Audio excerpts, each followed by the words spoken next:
presented by Ladulal Yadav.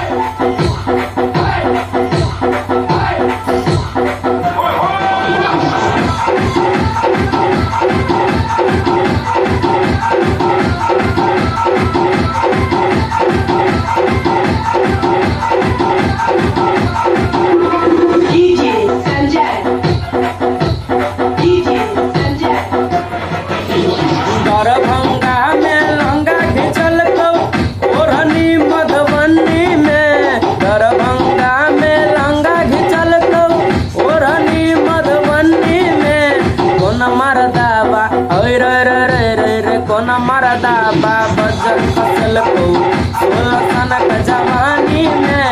कोन मरदा बा बजल फसल को 16 सनक जवानी